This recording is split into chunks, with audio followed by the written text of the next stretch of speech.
অনেকদিন আগের কথা, যখন মানুষ মাটির ঘরে থাকত আর তাদের হৃদয় সোনার মতো হতো। একটি ছোট শহর ছিল যার গুলিগুলো ছিল সরু এবং মানুষ একে অপরকে চিনত। এই শহরের এক কোণে একটি খুব দুর্বল ঘর ছিল, যার দেয়াল জায়গায় জায়গায় ভেঙে গিয়েছিল। এই ঘরে আমনা নামের এক মহিলা থাকত। আমনার বয়স তখন ৩৫ বছরের বেশি ছিল না, কিন্তু তার চেহারে সেই বলিরেখা পড়ে গিয়েছিল যা দুঃখ এবং কষ্ট থেকে আসে। তার দুটি সন্তান ছিল, বড় ছেলে হামিদ যার বয়স ১২ বছর এবং ছোট মেয়ে ফাতেমা যার বয়স ৭ বছর। আমনা বিধবা ছিল। তার স্বামী ইউসুফ ২ বছর আগে এক জনে মারা গিয়েছিল। ইউসুফ একজন সাধারণ তাঁতি ছিল, যে দিনরাত পরিশ্রম করে নিজের পরিবারের পেট চালাত। কিন্তু ভাগ্যের লিখন অন্য কিছু ছিল। যখন ইউসুফ বেঁচে ছিল, ঘরে দুবেলা খাবারের ব্যবস্থা থাকত। ইউসুফ সকালে উঠত, নিজের তাঁতে বসত এবং কাপড় বুনত। সন্ধ্যায় সেই কাপড় বাজারে বিক্রি করে আসত। হামিদ স্কুলে যেত আর ফাতেমা তার আম্মুর সাথে খেলা করত। কিন্তু ইউসুফের মৃত্যুর পর সব কিছু বদলে গেল। তাঁতটি কোণে পড়ে ধুলো খাচ্ছিল, কারণ আমনা বুনন জানত না। হামিদ স্কুল ছেড়ে দিয়েছিল এবং এখন সে অন্য মানুষের ঘরে ছোটখাটো কাজ করত। আমনা নিজে অন্যের ঘরে বাসন মাজার কাজ করত। কখনো কারোর বাড়িতে আটা পেশার কাজ করত, তো কখনো ঝাড়ু দিত। এভাবে যা পাওয়া যেত তা দিয়েই দিন চলত। কিন্তু এই দারিদ্র্যের মধ্যেও আমনা কখনো আল্লাহর কাছে অভিযোগ করেনি। সে প্রতিদিন ভোরে উঠত, নিজের সন্তানদের জাগাত এবং তাহাজ্জুদের নামাজ পড়ত। নামাজের পর সে তার রবের কাছে শুধু এতটুকুই চাইত যে, ইয়া আল্লাহ, আমার বাচ্চাদের ক্ষুধার্ত রেখো না, বাকি আমার যা দশা করার করো। হামিদ একজন বুদ্ধিমান ছেলে ছিল। সে তার আম্মুর কষ্ট বুঝতে পারত। সে জানত যে তার আম্মু রাতে ক্ষুধার্ত অবস্থায় ঘুমায়, যাতে বাচ্চারা খাবার পায়। এই কারণে হামিদ কখনো তার আম্মুর কাছে কিছু চাইত না। ফাতেমা এখনো ছোট ছিল। সে মাঝে মধ্যেই তার আম্মুকে জিজ্ঞাসা করত, আম্মু, আব্বু কবে আসবে? তখন আমনা তাকে কোলে নিয়ে বলত, বেটা, তোর আব্বু আল্লাহর কাছে চলে গিয়েছে, এখন সে আর আসবে না। কিন্তু তুই চিন্তা করিস না, আমাদের রব আছে না, তিনিই আমাদের সামলে নেবেন। শহরের মানুষ আমনাকে চিনত। কিছু লোক তার উপর করুণা করত এবং মাঝে মধ্যে তাকে কাজ দিত। কিন্তু কিছু মানুষ এমনও ছিল যারা বিধবা মহিলাদের বোঝা মনে করত। আমনার প্রতিবেশী শামশাদ বেগম থাকত। শামশাদ বেগম খুব কড়া মেজাজের মহিলা ছিল এবং তার মুখ ছিল খুব ধারালো। তার স্বামী ছিল শস্য ব্যবসায়ী, তাই তাদের ঘরে স্বাচ্ছলতা ছিল। শামশাদ বেগম প্রায়ই আমনাকে খোঁতা দিত। কখনো বলত, একে দেখো, এখন এর কেউ নেই। আবার কখনো বলত, বিধবার ঘরে থাকা ঠিক নয়। কিন্তু আমনা চুপ থাকত। সে জানত যে উত্তর দিলে ঝগড়া বাড়ে। একদিন হামিদ তার আম্মুর কাছে এলো। সে বলল, আম্মু, আমি ছাগল চড়ানোর কাজ পেয়েছি। শেঠ ইব্রাহিম বলেছে যে আমি যদি প্রতিদিন তার 10টি ছাগল চড়াই, তবে তিনি মাসে 5 টাকা দেবেন। আমনা তার ছেলের দিকে তাকালো। তার বুক ফেটে যাচ্ছিল। এত ছোট বাচ্চা আর এত বড় দায়িত্ব, কিন্তু তার কাছে কোনো উপায় ছিল না। সে হামিদের মাথায় হাত বুলিয়ে বলল, বেটা, আল্লাহ তোকে ভালো রাখুন, তুই আমার একমাত্র ভরসা। পরদিন থেকে হামিদ খুব ভোরে উঠত এবং শেঠ ইব্রাহিমের ছাগল নিয়ে বেরিয়ে যেত। সারাদিন রোদে সে ছাগল চড়াত। সন্ধ্যায় ক্লান্ত হয়ে বাড়ি ফিরলে তার আম্মু তার পা টিপে দিত আর খাবার খাওয়াত। ফাতেমা তার ভাইকে খুব ভালোবাসত। যখন হামিদ বাড়ি আসত, সে তার কোলে উঠে বসত এবং বলত, ভাইয়া, আজ কি এনেছ? বেশিরভাগ দিন হামিদের কাছে কিছু থাকত না, কিন্তু মাঝে মধ্যে সে রাস্তা থেকে কোনো বুনো ফল ছিঁড়ে আনত এবং ফাতেমাকে দিত। এভাবেই দিন কাটতে লাগল। আমনা সকালে বাসন মাজতে বেরিয়ে যেত, হামিদ ছাগল চড়াতে চলে যেত আর ছোট ফাতেমা ঘরে একলা পড়ে থাকত। পাশের বাড়ির এক বৃদ্ধা মহিলা খাদিজাবি তার ওপর নজর রাখত। খাদিজাবি একজন নেককার মহিলা ছিলেন। তিনি মাঝে মধ্যেই ফাতেমাকে ডাকতেন এবং তাকে রুটির টুকরো খাওয়াতেন। আমনা যখন জানতে পারত, তখন সে খাদিজাবির পা ছুঁয়ে বলত, আল্লাহ আপনাকে জান্নাত দান করুন। কিন্তু প্রতিদিনের রুজি প্রতিদিন জুটত না। কখনো কখনো এমন হতো যে সারাদিন আমনা কোনো কাজ পেত না। এমন দিনগুলোতে ঘরে উনুন জ্বলত না, বাচ্চারা ক্ষুধার্ত অবস্থায় ঘুমিয়ে পড়ত, আর আমনা সারা রাত জায়নামাজে বসে দোয়া করতে থাকত। এক রাতে ফাতেমা খিদেই কাঁদতে লাগল। সে বলল, আম্মু, আমার খুব খিদে পেয়েছে। আমনা তাকে কোলে নিল এবং বলল, বেটা, আজ খাবার নেই, কাল আল্লাহ দিলে অবশ্যই খাব, এখন জল খেয়ে শুয়ে পড়। কিন্তু ফাতেমা কাঁদতেই থাকল। হামিদও জেগে গিয়েছিল। সে নিজের ছোট বোনকে কাঁদতে দেখে তার চোখেও জল এসে গেল। সে তার আম্মুকে বলল, আম্মু, কাল আমি আরও পরিশ্রম করব। আমি 2 জায়গায় কাজ করব। শুধু আপনি চিন্তা করবেন না। আমনারও চোখের জল বেরিয়ে এলো। সে তার 2 সন্তানকে বুকে জড়িয়ে ধরে বসে রইল। সে বলল, বাচ্চারা, আমরা গরিব, কিন্তু আমাদের রব অনেক বড়। তিনি আমাদের অনাহারে মারবেন না। সেই রাতটা খুব কষ্টে কাটল। সকালে যখন আমনা নামাজ পড়তে উঠল, সে অনেক লম্বা দোয়া করল। সে বলল, ইয়া আল্লাহ, তুমি জানো আমি তোমার দাসী। আমার বাচ্চারা ক্ষুধার্ত। তুমি তাদের রব। আমি জানি না কোথা থেকে খাবার আসবে, কিন্তু তুমি কোনো রাস্তা বের করো। সকালে হামিদ ছাগল নিয়ে বেরিয়ে গেল। আমনাও কাজের সন্ধানে বেরোল। ফাতেমা ঘরে রয়ে গেল। দুপুর পর্যন্ত কোনো কাজ পাওয়া গেল না।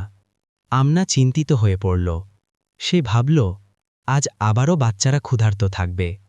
তখনই রাস্তায় এক অপরিচিতা মহিলার সাথে তার দেখা হল। সেই মহিলা একটি বড় বাড়ির বাইরে দাঁড়িয়েছিল। সে আমনাকে দেখে জিজ্ঞাসা করল, তুমি কি কাজ খুঁজছ? আমনা সঙ্গে সঙ্গে হ্যাঁ বলল। মহিলাটি বলল, আমার মালকিন এমন এক মহিলাকে খুঁজছেন যে ঘরের কাজ করতে পারবে, বাসন মাজা, আটা পেশা আর ঝাড়ু দেওয়া। আমার সাথে এসো। আমনার ধরে প্রাণ ফিরে এলো। সে আল্লাহর শুকরিয়া আদায় করল এবং সেই মহিলার ইছুপিছু চলল। সে এক বিশাল হাভেলির ভেতরে গেল। সেখানে এক বৃদ্ধা বেগম বসেছিলেন। তার নাম ছিল সালমা বেগম। সালমা বেগম আমনাকে দেখলেন। তিনি জিজ্ঞাসা করলেন, তোমার নাম কি? তোমার ঘরে কে কে আছে? আমনা মাথা নিচু করে জবাব দিল, আমার নাম আমনা বেগম সাহেবা। আমি বিধবা। আমার 2 ছোট বাচ্চা আছে, আর আমার কাজের খুব প্রয়োজন। সালমা বেগম আমনার অবস্থা দেখলেন। তার ছেঁড়া কাপড় আর শুকনো চেহারা দেখে তার মায়া হল। তিনি বললেন, ঠিক আছে, তুমি প্রতিদিন সকালে চলে এসো। কাজ করলে খাবারও পাবে, আর সন্ধ্যায় টাকাও। আমনার চোখ ভিজে গেল। সে বেগম সাহেবার পা ছুঁয়ে বলল, আল্লাহ আপনাকে সুখে রাখুন। আজ আমার বাচ্চা আর না খেয়ে ঘুমাবে না। সেই দিন থেকে আমনা প্রতিদিন সালমা বেগমের ঘরে কাজ করতে যেতে লাগল। বেগম সাহেবা তার সাথে ভালো ব্যবহার করতেন। তিনি আমনাকে খাবারও খাওয়াতেন এবং একটি পুটলি বেঁধে বাড়িতেও পাঠাতেন, যাতে বাচ্চাদের খাওয়াতে পারে। আমনার জীবনে একটু শান্তি এলো। এখন প্রতিদিনের খাবার পাওয়া যেত। হামিদও তার কাজ করতে থাকল। দুজনে মিলে ঘর চালাতে লাগল। কিন্তু ভাগ্য হয়তো অন্য কিছু চেয়েছিল। আমনার আসল পরীক্ষা এখনো শুরু হওয়া বাকি ছিল। সেই দিন খুব দূরে ছিল না, যখন তার ধৈর্যের পরীক্ষা হবে। এমন এক পরীক্ষা যা তার ঈমানকে কাঁপিয়ে দেবে। কিন্তু এখনো পর্যন্ত শুধু এতটুকুই ছিল যে আমনা এবং তার বাচ্চারা সারাদিনে একবেলা খাবার পাচ্ছিল। রাতে তারা 3 জন একসাথে জায়নামাজে বসত এবং আল্লাহর শুকরিয়া আদায় করত যে তিনি আজও রুটি দিয়েছেন। এই ছিল আমনার জীবন, এক বিধবা মহিলা যে তার এতিম বাচ্চাদের নিয়ে আল্লাহর ওপর ভরসা করে বেঁচেছিল। অনেক সময় পার হয়ে গেল। আমনা এখন সালমা বেগমের বাড়িতে 6 মাস ধরে কাজ করছিল। অবস্থা আগের থেকে একটু ভালো ছিল। অন্তত প্রতিদিনের খাবার পাওয়া যেত। হামিদও তার ছাগল চড়াত, আর মাস শেষে শেঠ ইব্রাহিমের কাছ থেকে 5 টাকা নিয়ে আসত। কিন্তু ভাগ্যের হয়তো অন্য কিছু মঞ্জুর ছিল। একদিন হামিদ ছাগল চড়িয়ে বাড়ি ফিরছিল। পথে তার প্রচণ্ড জ্বর এলো। যখন সে বাড়ি পৌঁছল, তার পুরো শরীর আগুনের মতো পুড়ছিল। আমনা ঘাবড়ে গেল। সে হামিদকে শুইয়ে দিল এবং তার কপালে জলপট্টি দিতে লাগল। ফাতেমা কাঁদছিল। সে তার ভাইয়ের এই অবস্থা দেখে ভয় পেয়ে গিয়েছিল। আমনা তাকে শান্ত করল এবং বলল, বেটা, তুই কাঁদিস না, তোর ভাই ঠিক হয়ে যাবে, আল্লাহ দেখছেন। সারা রাত হামিদের প্রচণ্ড জ্বর থাকল। সে অজ্ঞান হয়ে পড়ে রইল। আমনা সারা রাত তার পাশে বসে রইল। সে তাহাজ্জুদের নামাজ পড়ল এবং অনেক কাঁদল। ইয়া আল্লাহ, এটি আমার একমাত্র ছেলে, একে সুস্থ করে দাও, এই আমার ভরসা। সকাল হলে হামিদের অবস্থা আরও খারাপ হল। তার ঠোঁট শুকিয়ে গিয়েছিল এবং সে বিড়বিড় করছিল। আমনা বুঝতে পারল যে এখন হাকিম দেখানো জরুরি, কিন্তু তার কাছে টাকা ছিল না। সে খাদিজা বিয়ের কাছে গেল। খাদিজা বি বললেন, বেটি, হাকিম সাহেবের দাওয়ানা বাজারে আছে, কিন্তু তিনি আগে টাকা চান, টাকা ছাড়া ওষুধ দেন না। আমনার বুক কেঁপে উঠল। তার কাছে টাকা কোথা থেকে আসবে? সে ভাবল সালমা বেগমের কাছ থেকে কিছু টাকা ধার চাইবে। সে সঙ্গে সঙ্গে বেগম সাহেবার বাড়িতে পৌঁছল। সালমা বেগম বাইরে বসেছিলেন। আমনা কাঁদতে কাঁদতে তার ছেলের অবস্থার কথা বলল এবং বলল, বেগম সাহেবা, আমাকে কিছু টাকা ধার দিন, আমি মাসে মাসে কেটে দিয়ে শোধ করে দেব। সালমা বেগম আমনার দিকে তাকালেন। তার মায়া তো হল, কিন্তু তার মন পরিষ্কার ছিল না। তিনি বললেন, আমনা, আমি তোকে টাকা দিতে পারি, কিন্তু একটা শর্ত আছে। তোকে আমার ছেলের বাড়িতে গিয়ে কাজ করতে হবে। সে শহরে থাকে, তুই ওখানে চলে যা আর সেখানে কাজ কর, তবেই আমি তোকে টাকা দেব।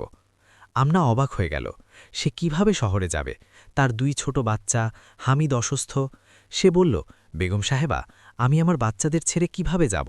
অন্য কোনো উপায় বলুন।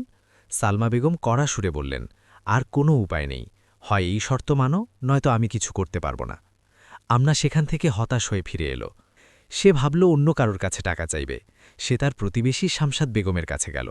যদিও শামসাদ বেগম তাকে খোটা দিত, কিন্তু আমনার কাছে আর কোনো উপায় ছিল না। সে দরজায় কড়া নাড়ল। শামসাদ বেগম বাইরে এলো।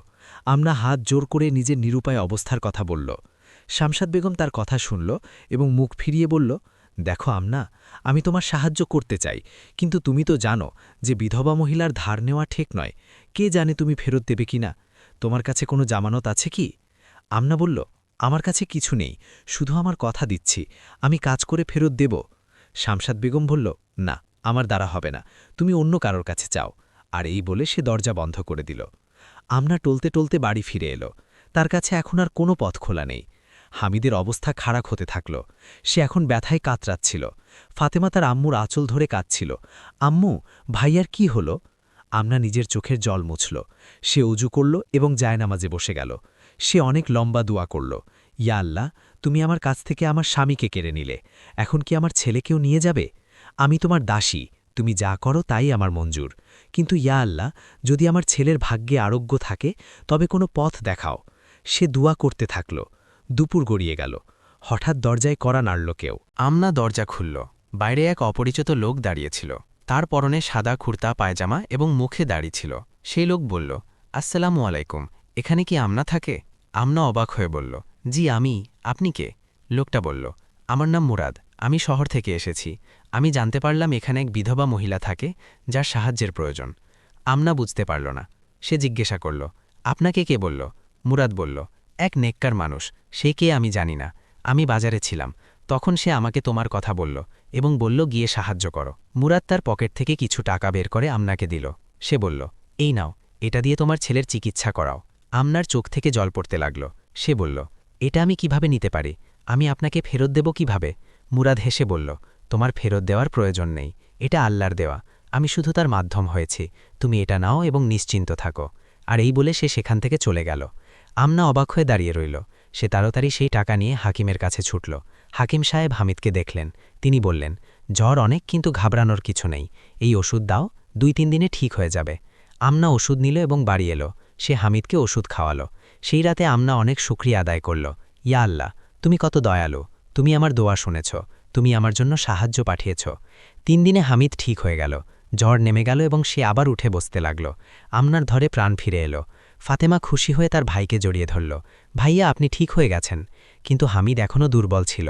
হাকিম সাহেব বলেছিলেন যে তার বিশ্রাম দরকার, ভালো খাবার দরকার। আমনা চিন্তিত হয়ে পড়ল। ভালো খাবার কোথা থেকে আসবে? দুধ আর ফল কোথা থেকে আসবে? সে আবার পরিশ্রম করতে শুরু করল। এখন সে সকাল থেকে সন্ধ্যা পর্যন্ত কাজ করত। কখনো এখানে বাসন মাজত, তো কখনো ওখানে কাপড় ধুত। যা পাওয়া যেত তা দিয়ে কিছু ভালো খাবার বানানোর চেষ্টা করত, যাতে হামিদ তাড়াতাড়ি সুস্থ হয়ে যায়। 2 সপ্তাহ কেটে গেল। হামিদ এখন আগের থেকে ভালো, কিন্তু এখনও এতটা শক্তি পায়নি যে ছাগল চড়াতে যেতে পারে। শেঠ ইব্রাহিম অন্য একটি ছেলেকে কাজে রেখে নিয়েছিল। হামিদের কাজ চলে গেল। আমনা চিন্তিত হয়ে পড়ল। এখন তার আয়ই সংসারের ভরসা। একদিন হামিদ তার আম্মুকে বলল, আম্মু, আমি এখন ঠিক আছি, আমি কোনো কাজ খুঁজব, আপনি চিন্তা করবেন না। আমনা বলল, বেটা, তুই এখনও দুর্বল, এখন বিশ্রাম কর, আল্লাহ কোনো পথ বের করে দেবেন। কিন্তু পথ সহজ ছিল না। আগামী কয়েকদিনে অবস্থা আরও খারাপ হলো। আমনাকে একদিন সালপা বেগমের ঘর থেকে বের করে দেওয়া হলো। বেগম সাহেবের ছেলে শহর থেকে এসেছিল এবং সে তার নিজের পরিচারিকা নিয়ে এসেছিল। তাদের আর আমনার প্রয়োজন রইল না। আমনা কাঁদতে কাঁদতে বাড়ি এলো। এখন তো সেই একটি কাজই বাকি ছিল, যা সে মাঝে মাঝে পেত। বাকি কোনো স্থায়ী কাজ ছিল না। সে খাদিজা বির কাছে গেল এবং নিজের দুঃখের কথা জানালো। খাদিজা বি বললেন, বেটি, আল্লাহর ওপর ভরসা রাখ, তিনি তোকে এভাবে ছেড়ে দেবেন না। কিন্তু ভরসা রাখা সহজ যখন পেটে খাবার থাকে। যখন খিদে পায় তখন ভরসা টলতে শুরু করে। আমনা কখনো আল্লাহর কাছে অভিযোগ করেনি, কিন্তু এখন তার মন খুব ভারী হয়ে গিয়েছিল। সে রাতে নামাজ পড়ত আর কাঁদতে থাকত, ইয়া আল্লাহ, আমি জানি না তুমি আমার কাছে কি চাও, কিন্তু আমি তোমার হাতেই সঁপে দিলাম। এক রাতে ফাতেমা আবার খিদে কাঁদতে লাগল। আমনার কাছে কিছু ছিল না। সে ফাতেমাকে কোলে নিল এবং জল খাওয়াল। ফাতেমা বলল, আম্মু, আমার রুটি চাই। আমনার মন ভীষণ খারাপ হল। সে বলল, বেটা, আজ নেই, কাল চেয়ে নেব। হামিদ চুপচাপ সব দেখছিল। সে তার মা আর বোনকে এই অবস্থায় দেখতে পারছিল না। সে সিদ্ধান্ত নিয়ে নিল। পরদিন সে সকালে খুব তাড়াতাড়ি উঠল এবং কাউকে কিছু না বলে ঘর থেকে বেরিয়ে গেল। সে কাজ খুঁজতে বেরিয়েছিল। সন্ধ্যায় যখন সে ফিরল, তার হাতে কিছু টাকা ছিল। আমনা জিজ্ঞাসা করল, এগুলো কোথা থেকে আনলি? হামিদ বলল, আম্মু, আমি মজুরি পেয়েছি। এক ঠিকাদার আমাকে ইট ধোয়ার কাজ দিল। কাল থেকে আমি সেখানে যাব। আমনার বুক ভরে এলো। এত ছোট বাচ্চা আর এত ভারী কাজ, কিন্তু তার কাছে কোনো উপায় ছিল না। সে হামিদকে দোয়া দিল। পরদিন থেকে হামিদ ইট বইতে শুরু করল। তার নরম শরীর ভারী বোঝা বইতে লাগল। হাতে ফসকা পড়তে লাগল, কিন্তু সে কিছু বলত না। আমনা তার ছেলের কষ্ট দেখত আর কেঁদে ফেলত, কিন্তু সে নিরুপায় ছিল। হামিদের উপার্জনে এখন ঘরে খাবার আসতে শুরু করল। আমনাও কাজ করতে থাকত। এভাবে কোনোমতে দিন চলতে লাগল। কিন্তু এই শান্তি বেশি দিন টিকল না। ভাগ্যের কাছে এখনও আরও অনেক পরীক্ষা বাকি ছিল। একদিন বৃষ্টি শুরু হল, মুষলধারে বৃষ্টি। আমনার কাঁচা ঘর চুঁইয়ে জল পড়তে লাগল। ভেতরে জল ঢুকতে লাগল। সে সারা রাত জেগে জল বাইরে ফেলতে লাগল। সকালে যখন বৃষ্টি থামল, সে দেখল যে ঘরের একটা দেয়াল ভেঙে পড়েছে। ছাদের একটা অংশও ভেঙে গিয়েছিল। এখন তাদের থাকার মতো ভালো ঘরও রইল না। আমনা হতভম্ব হয়ে বসে রইল। এখন কি হবে? খাদিজাবি তাদের নিজের ঘরে জায়গা দিলেন। তিনি বললেন, বেটি, তুমি আমার এখানে থাকো যতক্ষণ তোমার ঘর ঠিক না হচ্ছে। কিন্তু ঘর ঠিক করার জন্য টাকা দরকার, আর টাকা কোথা থেকে আসবে? আমনার ধৈর্য এখন ভাঙতে শুরু করছিল, কিন্তু তবুও সে হার মানেনি। সেটা সন্তানদের বলল, বাচ্চারা, এটা আমাদের পরীক্ষা। আল্লাহ আমাদের আজমাচ্ছেন। আমরা হার মানব না, আমরা ধৈর্য ধরব। হামিদ তার আম্মুর হাত ধরল এবং বলল, আম্মু, আমরা একসাথে আছি। আমরা সবাই মিলে সব কিছু ঠিক করে নেব। আপনি সাহস হারাবেন না। আমনা তার ছেলেকে বুকে জড়িয়ে ধরল। সে তার সন্তানদের মধ্যে নিজের শক্তি দেখতে পেল। কিন্তু পরদিন যা হতে চলেছিল তা আমনার জীবনের সবচেয়ে বড় ধাক্কা ছিল। সেই ধাক্কা যা তার ঈমানকে কাঁপিয়ে দেওয়ার মতো ছিল। সেই পরীক্ষা যা তার ধৈর্যের শেষ সীমানা ছিল। অনেক দিন কেটে গেল। আমনা এবং তার বাচ্চারা খাদিজাবির বাড়িতে থাকছিল। পরিস্থিতি আগের মতোই কঠিন ছিল, কিন্তু অন্তত মাথার ওপর ছাদ ছিল। হামিদ প্রতিদিন মজুরি করতে যেত, আর আমনাও কাজের খোঁজে বেরোত। একদিন হামিদ কাজ থেকে ফিরছিল। সে বাজার দিয়ে যাচ্ছিল যে হঠাৎ একটি দ্রুতগামী গরুর গাড়ি তাকে ধাক্কা মারল। হামিদ মাটিতে আছড়ে পড়ল। তার মাথা পাথরে লেগে ফেটে গেল এবং রক্ত পড়তে লাগল। লোক জমে গেল। কেউ একজন আমনাকে খবর দিল। যখন আমনা জানতে পারল, তার নিঃশ্বাস বন্ধ হয়ে আসছিল। সে দৌড়ে বাজারে পৌঁছল। সেখানে সে দেখল তার ছেলে রক্তে ভেসে মাটিতে পড়ে আছে। আমনা চিৎকার করে উঠল, হামিদ বেটা! সে তার ছেলের ওপর ঝাঁপিয়ে পড়ল। লোকেরা তাকে সামলাল। কেউ বলল, একে তাড়াতাড়ি হাকিমের কাছে নিয়ে যাও। কিছু লোক হামিদকে তুলে হাকিমের দাওয়ানা পর্যন্ত নিয়ে গেল। হাকিম সাহেব হামিদকে দেখলেন। তিনি তার মাথায় আঘাত দেখলেন এবং ক্ষত পরিষ্কার করলেন। তিনি ব্যান্ডেজ বাঁধলেন এবং বললেন, একে বাড়ি নিয়ে যাও, এর বিশ্রাম দরকার। ৩-৪ দিনে ঠিক হয়ে যাবে। আমনা একটু স্বস্তি পেল। মানুষের সাহায্যে সে হামিদকে খাদিজাবির বাড়িতে নিয়ে এলো। হামিদকে শুইয়ে দেওয়া হলো। সে প্রায় অচেতন ছিল। ফাতেমা ভয়ে কাঁপছিল। আমনা তাকে সামলাল এবং বলল, বেটা, ঘাবড়াস না, তোর ভাই ঠিক হয়ে যাবে। কিন্তু পরদিন হামিদের অবস্থা আরও খারাপ হল। তার প্রচণ্ড জ্বর এলো। সে কাতরাচ্ছিল। আমনা ঘাবড়ে গেল। সে আবার হাকিম সাহেবকে ডাকাল। হাকিম সাহেব এলেন। তিনি হামিদকে দেখলেন এবং গম্ভীর হয়ে গেলেন। হাকিম সাহেব বললেন, মনে হচ্ছে মাথার চোট অনেক গভীর। একে শহরের বড় হাকিমের কাছে নিয়ে যেতে হবে। আমার কাছে এর চিকিৎসা নেই। আমনার মাথায় আকাশ ভেঙে পড়ল। শহরের বড় হাকিম মানে অনেক টাকা। তার কাছে টাকা কোথা থেকে আসবে? সে হাকিম সাহেবকে জিজ্ঞাসা করল, কত টাকা লাগবে? হাকিম সাহেব বললেন, কমপক্ষে 25 টাকা তো লাগবেই। আমনার পায়ের তলা থেকে মাটি সরে গেল। 25 টাকা তার জন্যে আসমান ছোঁয়ার সমান ছিল। হাকিম সাহেব চলে গেলেন। আমনা সেখানে বসে কাঁদছিল। খাদিজাবি তাকে সান্ত্বনা দিলেন, কিন্তু তার কাছেও এত টাকা ছিল না। আমনা ভাবল কারো কাছ থেকে টাকা ধার চাইবে, কিন্তু কার কাছে? সে আবার সালমা বেগমের কাছে গেল। সে নিজের নিরুপায় অবস্থার কথা বলল এবং টাকা চাইল। সালমা বেগম আগের মতোই শর্ত রাখলেন, আমার একজন পরিচারিকা চাই যে আমার ছেলের ওখানে গিয়ে কাজ করবে। তুই যা, তবেই আমি টাকা দেব। আমনা বলল, বেগম সাহেবা, আমার ছেলে মরে যাচ্ছে, আমি ওকে ছেড়ে কিভাবে যাব? সালমা বেগম বললেন, এটাই আমার শর্ত, মানলে ঠিক আছে, নয়তো আমি কিছু করতে পারব না। আমনা হতাশ হয়ে সেখান থেকে চলে এলো। সে পাড়ার অন্যান্য মানুষকেও জিজ্ঞাসা করল, কেউ কিছু দিতে রাজি হল না। সবাই নিজের নিজের অসুবিধার কথা বলতে লাগল। আমনার মন ভেঙে গেল। তার মনে হল এখন আর কোনো পথ নেই। সে বাড়িতে এলো এবং হামিদের পাশে বসে রইল। হামিদের অবস্থা খারাপ হতে থাকল, তার জ্বর বাড়তেই থাকল। সে অচেতন হয়ে পড়েছিল। ফাতেমা তার আম্মুকে জড়িয়ে ধরে কাঁদছিল, আম্মু, ভাইয়াকে বাঁচান। আমনা তার মেয়েকে জড়িয়ে ধরল। সে নিজেই বুঝতে পারছিল না কি করবে। সে অজু করল এবং নামাজ পড়ল। নামাজের পর সে সেজদায় অনেকক্ষণ দোয়া চাইল। ইয়া আল্লাহ, আমি তোমার দাসী, আমি নিরুপায়, আমার কাছে কিচ্ছু নেই, আমার ছেলে মারা যাচ্ছে আর আমি কিছুই করতে পারছি না। ইয়া আল্লাহ, যদি তুমি চাও তবে আমার ছেলেকে বাঁচাও। আমি জানি না কিভাবে হবে, কিন্তু তুমি সব কিছু করতে পারো। সে কাঁদতেই থাকল। তার চোখের জল জায়নামাজে পড়তে লাগল। খাদিজাবি এলেন এবং তার সাথে বসে দোয়া করতে লাগলেন। দুই মহিলা আল্লাহর কাছে ফরিয়াদ জানাচ্ছিলেন। সন্ধে হয়ে গেল। আমনা এখনও জায়নামাজে বসেছিল। হঠাৎ দরজায় কড়া নাড়ল কেউ। খাদিজাবি দরজা খুললেন। বাইরে এক মহিলা দাঁড়িয়েছিল। সে বোরকা পরা ছিল এবং মুখ ঢাকা ছিল। সেই মহিলা জিজ্ঞাসা করল, এখানে কি আমনা থাকে? খাদিজাবি বললেন, হ্যাঁ, তুমি কে? মহিলাটি বলল, আমি আমনার সাথে দেখা করতে চাই। খাদিজাবি আমনাকে ডাকলেন। আমনা উঠে দরজায় এলো। সেই মহিলা আমনাকে বলল, তোমার ছেলের কি চিকিৎসার প্রয়োজন? আমনা অবাক হয়ে গেল। সে বলল, হ্যাঁ, কিন্তু আপনি কে? আপনি কিভাবে জানলেন? মহিলাটি বলল, আমাকে এক ব্যক্তি বলল। সে বলল যে এখানে এক বিধবা মহিলা থাকে যার ছেলের সাহায্যের প্রয়োজন। মহিলাটি তার পুটলি থেকে কিছু টাকা বের করে আমনাকে দিল। সে বলল, এই নাও, এইটা দিয়ে তোমার ছেলের চিকিৎসা করাও। আমনার চোখে জল এসে গেল। সে বলল, এটা আমি নিতে পারবো না, আমি ফেরত দেব কিভাবে? মহিলাটি বলল, তোমাকে ফেরত দেওয়ার দরকার নেই, এটা আল্লাহর তরফ থেকে, শুধু এটা নাও এবং তোমার ছেলেকে বাঁচাও। আর এই বলে সেই মহিলা সেখান থেকে চলে গেল। আমনা তাকে থামাতে চেয়েছিল, কিন্তু সে এত তাড়াতাড়ি চলে গেল যে আমনা কিছুই বলতে পারল না। আমনার হাতে টাকা ছিল। সে আল্লাহর শুকরিয়া আদায় করল। ইয়া আল্লাহ, তুমি আবারও আমাকে সাহায্য করলে, তুমি কত দয়ালু। সে তাড়াতাড়ি প্রস্তুতি নিল। খাদিজাবি বললেন, বেটি, এখন রাত হয়ে গেছে, সকালে যেও। কিন্তু আমনা বলল, না, আমি এখনই যাব, আমার ছেলের প্রাণ বিপন্ন। সে কিছু লোকের কাছে সাহায্য চাইল। দুজন লোক রাজি হল। তারা হামিদকে একটি চারপাইয়েতে শুইয়ে তুলে নিল। আমনা এবং ফাতেমাও সাথে চলল।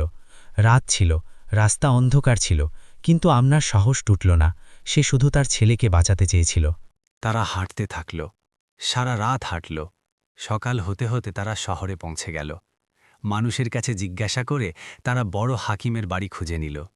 হাকিম সাহেবের নাম ছিল হাকিম জালালউদ্দিন। তিনি শহরের বিখ্যাত হাকিম ছিলেন। আমনা দরজায় কড়া নাড়ল। একজন চাকর দরজা খুলল।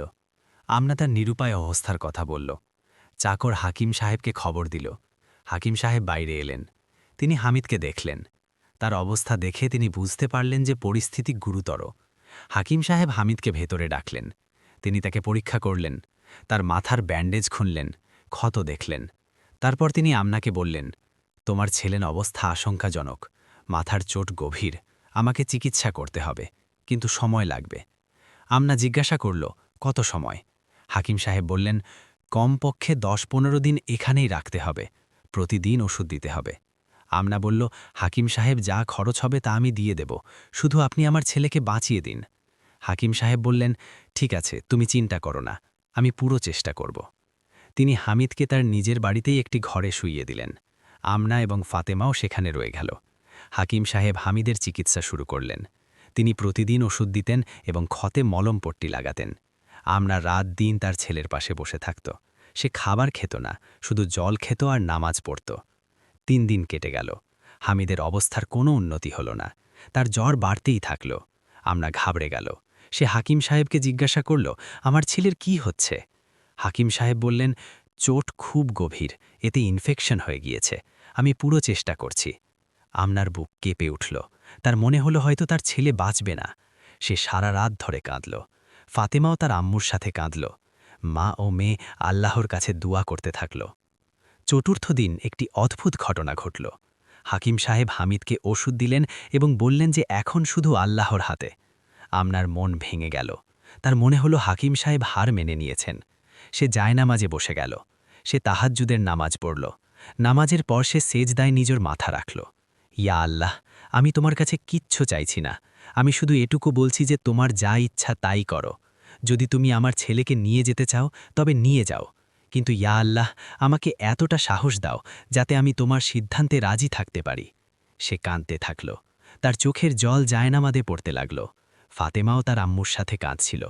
সেই রাতটি খুব কষ্টে কাটল। আমনার মনে হলো এটি তার জীবনের সবচেয়ে কঠিন রাত। সকাল হলে হাকিম সাহেব হামিদকে দেখলেন। তিনি তার জ্বর চেক করলেন। হঠাৎ তার মুখে হাসি ফুটে উঠল।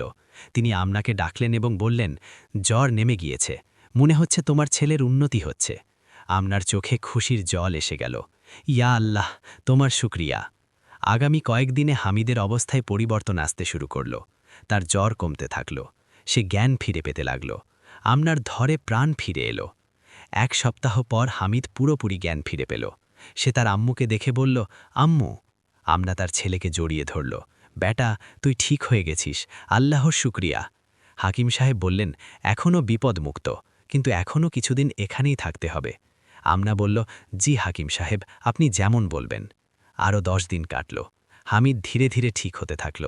অবশেষে সেই দিন এলো যখন হাকিম সাহেব বললেন, এখন তোমরা বাড়ি যেতে পারো। হামিদ এখন ঠিক আছে, শুধু বিশ্রাম দরকার আর ভালো খাবার দরকার। আমনা তার পুটলি থেকে টাকা বের করে হাকিম সাহেবকে দিতে লাগল। হাকিম সাহেব টাকা গুনলেন। তারপর তিনি বললেন, এই টাকা যথেষ্ট নয়, চিকিৎসার খরচ এর থেকে অনেক বেশি। আমনা ঘাবড়ে গেল। সে বলল, হাকিম সাহেব, আমার কাছে শুধু এইটুকুই আছে, আমি বাকিটা দেব কিভাবে? হাকিম সাহেব কড়া মেজাজে বললেন, আমি জানি না। আমি এতদিন তোমার ছেলের চিকিৎসা করলাম, তোমাদের এখানে রাখলাম, খাবার খাওয়ালাম, আমাকে আমার পুরো হক দিতে হবে। আমনার হুঁশ উড়ে গেল। এখন কি হবে? সে বলল, হাকিম সাহেব, আমাকে কিছু সময় দিন, আমি কোনোভাবে ব্যবস্থা করব। হাকিম সাহেব বললেন, ঠিক আছে, কিন্তু যতক্ষণ পুরো টাকা না দিচ্ছ ততক্ষণ তুমি এখান থেকে যেতে পারবে না, এটাই আমার নিয়ম। আমনা চিন্তিত হয়ে পড়ল। সে কি করবে? তার কাছে টাকা ছিল না, সে কার কাছে চাইবে? শহরে তাকে কেউ চিনতও না। সে খাদিজাবির কাছেও খবর পাঠাতে পারছিল না, কারণ তার কাছেও টাকা ছিল না। সে সারা রাত চিন্তায় ডুবে রইল। সকালে সে সিদ্ধান্ত নিল যে সে শহরে কাজ খুঁজবে, যা আয় করবে তা দিয়ে হাকিম সাহেবের টাকা শোধ করবে। সে হাকিম সাহেবকে বলল, আমাকে কাজ করতে দিন, আমি টাকা রোজগার করে আপনাকে দেব। হাকিম সাহেব বললেন, ঠিক আছে, কিন্তু তোমার ছেলে এখানেই থাকবে, যতক্ষণ পুরো টাকা না পাবো তুমি একে নিয়ে যেতে পারবে না। আমনাকে এই শর্ত মানতে হলো। পরদিন থেকে আমনা শহরে কাজ খুঁজতে বেরোল। সে অনেক দরজায় কড়া নাড়ল। কোথাও সে কাজ পেল, তো কোথাও থেকে প্রত্যাখ্যাত হলো।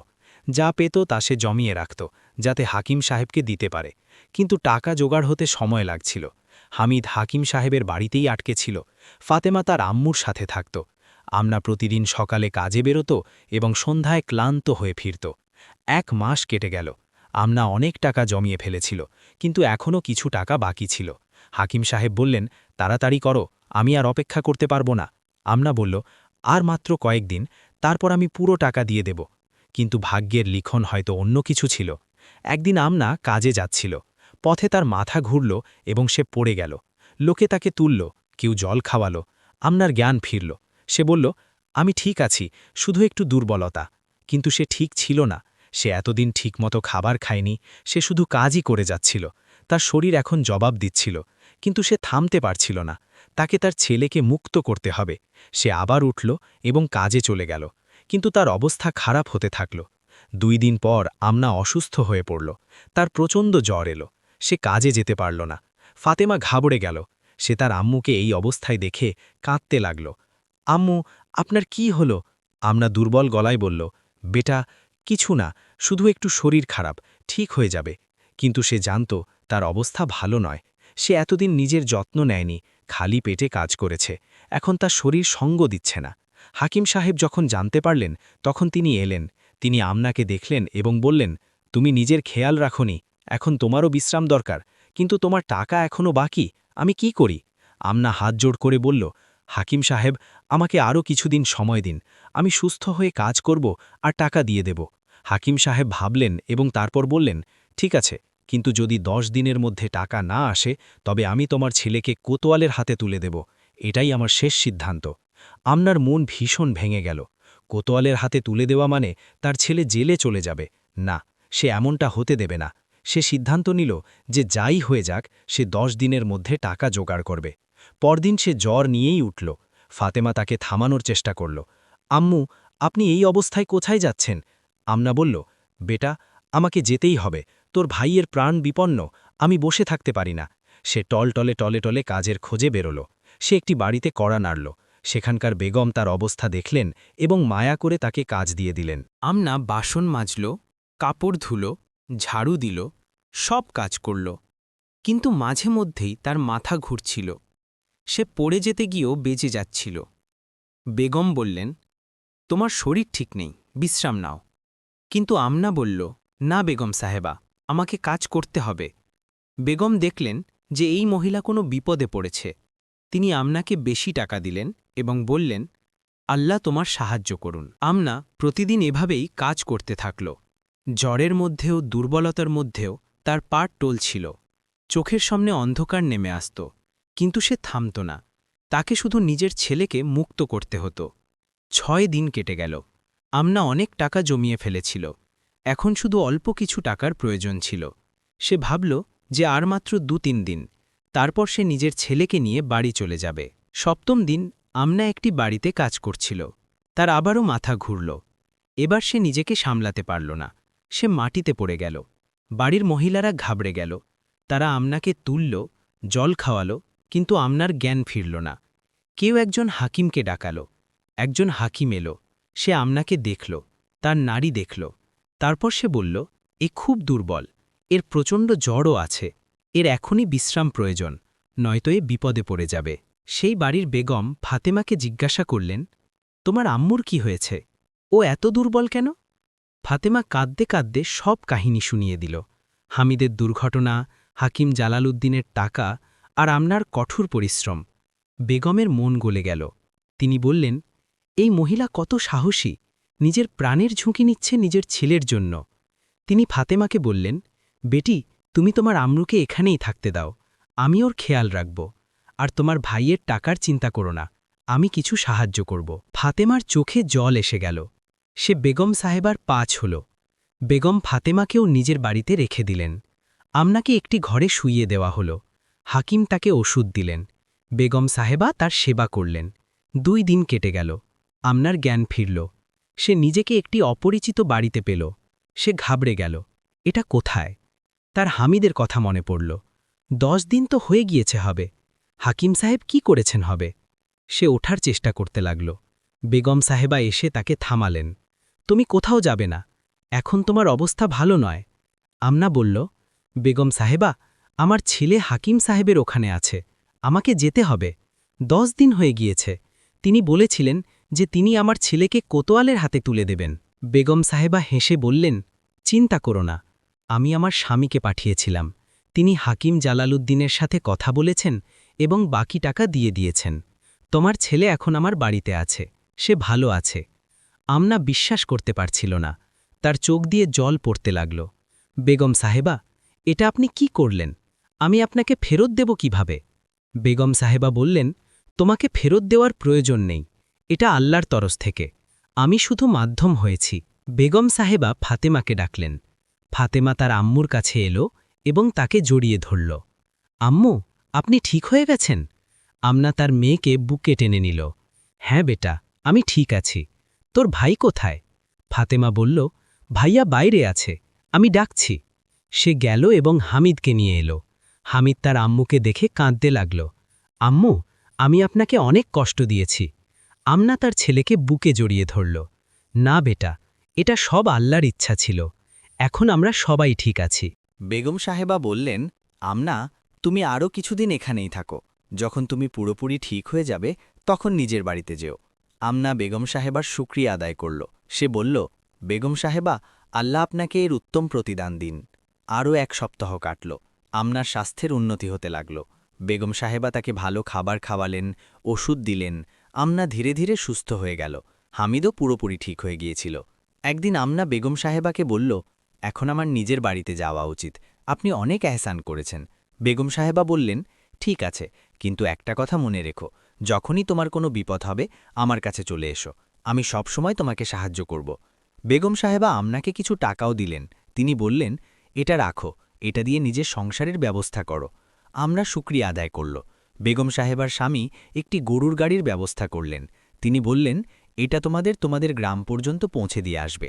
আমনা তার সন্তানদের সাথে গরুর গাড়িতে বসে গেল। সে শেষবারের মতো বেগম সাহেবাকে দেখল এবং দুয়া দিল, আল্লাহ আপনাকে জান্নাত দিন। গরুর গাড়ি চলতে শুরু করল। সেটা শহর থেকে বেরিয়ে গ্রামের দিকে এগোতে লাগল। পথে আমনা তার সন্তানদের দিকে তাকালো। হামিদ এখন ঠিক ছিল, ফাতেমাও খুশি ছিল। আমনার মনে কৃতজ্ঞতার বোধ ছিল। ইয়া আল্লাহ, তুমি আমাকে এত বড় বিপদ থেকে উদ্ধার করলে, তুমি আমার সাহায্য পাঠালে, তুমি কত দয়ালো। সন্ধে নাগাদ তারা নিজের গ্রামে পৌঁছে গেল। গরুর গাড়ি তাদের খাদিজাবির বাড়ি পর্যন্ত পৌঁছে দিল। খাদিজাবি দরজায় দাঁড়িয়ে অপেক্ষা করছিলেন। যেই তিনি আমনা আর বাচ্চাদের দেখলেন, তার চোখে খুশির জল এসে গেল। বেটি, তুই ফিরে এসেছিস, আল্লাহর শুকরিয়া, আমি খুব চিন্তিত ছিলাম। আমনা খাদিজাবিকে সব কাহিনী শোনাল। খাদিজাবি আল্লাহর শুকরিয়া আদায় করলেন। দেখলি বেটি, আমি বলেছিলাম না যে আল্লাহ তোকে ছেড়ে দেবেন না, তিনি তোর সাহায্য করেছেন। আমনা তার সন্তানদের নিয়ে খাদিজাবির বাড়িতে থাকতে লাগল। আগামী কয়েকদিনে সে তার ভাঙা বাড়ি ঠিক করানোর ব্যবস্থা করল। বেগম সাহেবা যে টাকা দিয়েছিলেন তা দিয়ে সে বাড়ি মেরামত করাল। কিছু মানুষ সাহায্য করল, দেয়াল তোলা হলো, ছাদ ঠিক করা হলো। 1 মাসে বাড়ি থাকার যোগ্য হয়ে গেল। আমনা এবং তার বাচ্চারা নিজেদের বাড়িতে ফিরে এলো। হামিদ আবার কাজ খুঁজতে শুরু করল। এবার সে এক দোকানদারের কাছে কাজ পেয়ে গেল। দোকানে মালপত্র রাখার কাজ আগের থেকে ভালো ছিল। আমনাও কাজ করতে লাগল, কিন্তু এখন সে নিজের খেয়াল রাখত। ধীরে ধীরে অবস্থা শোধরাতে লাগল। ঘরে খাবারের ব্যবস্থা হতে লাগল। বাচ্চারা খুশি থাকতে লাগল। আমনার মন শুকরিয়াতে ভরে গেল। তার মনে হল যে আল্লাহ তার কথা শুনেছেন। একদিন হামিদ কাজ থেকে ফিরল। তার হাতে কিছু টাকা ছিল। সে তার আম্মুকে বলল, আম্মু, দোকানদার সাহেব আমার বেতন বাড়িয়ে দিয়েছেন, এখন আমি বেশি টাকা রোজগার করব। আমনার চোখে খুশির জল এসে গেল। আল্লাহর শুকরিয়া বেটা। ফাতিমাও ছোট ছোট কাজ করতে শুরু করে দিল। সে প্রতিবেশীদের সাহায্য করত, কখনো বাজার থেকে জিনিসপত্র নিয়ে আসত, তো কখনো কারোর বাচ্চাকে দেখত। এভাবে ঘরে 3 জন মানুষই পরিশ্রম করতে লাগল। মাসখানেক পর আমরা দেখল যে এখন তাদের অবস্থা আগের থেকে অনেক ভালো।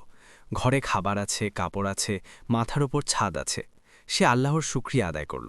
ইয়া আল্লাহ, তুমি আমাকে এত বিপদ থেকে বের করলে, তুমি আমার প্রতিটি দোয়া শুনেছ। একদিন খাদিজাবি আমনাকে বললেন, বেটি, তুই অনেক ধৈর্য ধরেছিস, আল্লাহ তোর ধৈর্য দেখেছেন এবং তোকে পুরস্কার দিয়েছেন। আমনা বলল, খাদিজাবি, এসব আল্লাহর করম, যদি তার সাহায্য না থাকত তবে আমি কিছুই করতে পারতাম না। সময় কেটে গেল। হামিদ বড় হতে থাকল, তার আয় বাড়তে থাকল। ফাতেমাও বড় হয়ে গেল। সে সেলাই শিখল এবং মানুষের কাপড় সেলাই করতে লাগল। ঘরে আরও বরকত আসতে লাগল। কিছু বছর পর হামিদের বিয়ে হয়ে গেল। তার স্ত্রী ঘরে এলো। ফাতেমারও বিয়ে হয়ে গেল। সে তার স্বামীর সাথে সুখে থাকতে লাগল। আমনা এখন আর একলা ছিল না, তার বাচ্চারা তার খেয়াল রাখত। একদিন হামিদ তার আম্মুকে বলল, আম্মু, আপনি আমাদের ওপর আপনার পুরো জীবন বিলিয়ে দিয়েছেন। আপনি না খেয়ে আমাদের খাইয়েছেন, নিজের জীবনের ঝুঁকি নিয়ে আমাদের বাঁচিয়েছেন। এখন আমরা আপনার সেবা করব। আমনার চোখে জল এসে গেল। বেটা, এইসব আল্লাহর করম, আমি তো শুধু নিজের কর্তব্য পালন করেছি, তোরা আমার জন্য আল্লাহর নেয়ামত। হামিদ তার আম্মুর পা ছুঁল। সেই রাতে আমনা তাহাজ্জুদের নামাজ পড়ল। নামাজের পর সে লম্বা দোয়া করল, ইয়া আল্লাহ, তুমি আমাকে এত দিয়েছ, আমি গরিব বিধবা ছিলাম, তুমি আমাকে এতিম বাচ্চাদের সাথে ছেড়ে দিয়েছিলে, কিন্তু তুমি কখনো একা ছাড়োনি। প্রতিটি বিপদে তুমি আমার সাহায্য পাঠিয়েছ, কখনো মুরাদের বেশে তো কখনো বেগম সাহেবার বেশে। তুমি আমার বাচ্চাদের ভালো রাখো, ওদের সঠিক পথে চালাও। আমনা এখন শান্তি পেয়ে গিয়েছিল। তার মনে কোনো অভিযোগ ছিল না। তার রবের উপর তার পুরো ভরসা ছিল। সে জানত যে যা কিছু হয়েছে তা আল্লাহর ইচ্ছাতেই হয়েছে। বছর কেটে গেল। আমনা বৃদ্ধা হয়ে গেল। তার চুল সাদা হয়ে গেল, চেহারায় বলিরেখা পড়ে গেল, কিন্তু তার মনে আল্লাহর জন্য সেই একই ভালোবাসা ছিল। সে প্রতিদিন 5 ওয়াক্ত নামাজ পড়ত, তাহাজ্জুদে উঠত, কুরআন পড়ত।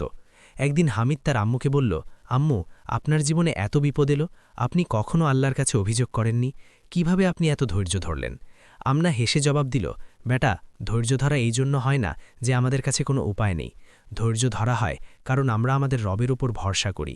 আমি জানতাম যে যা কিছু হচ্ছে তা আল্লাহর তরফ থেকে পরীক্ষা, এবং প্রতিটি পরীক্ষার পর স্বস্তি অবশ্যই আসে। হামিদ বলল, আম্মু, আপনি আমাকে জীবনের সবচেয়ে বড় শিক্ষা শিখিয়েছেন। আপনি নিজের কাজের মাধ্যমে দেখিয়েছেন যে আল্লাহর উপর ভরসা করা মানে কি। আমনা তার ছেলের মাথায় হাত বুলিয়ে দিল, বেটা, আল্লাহ সবসময় তার বান্দাদের সাথে থাকেন, শুধু প্রয়োজন তার ওপর বিশ্বাস রাখার। আমনার কাহিনী গ্রামে বিখ্যাত হয়ে গেল। মানুষ তাকে বিধবার ধৈর্য বলে মনে রাখতে লাগল। যখনই কেউ কোনো বিপদে পড়ত, মানুষ বলতো, দেখো আমনাকে, সে কত বিপদ সহ্য করেছে কিন্তু হার মানেনি, আল্লাহ তাকে সাহায্য করেছেন।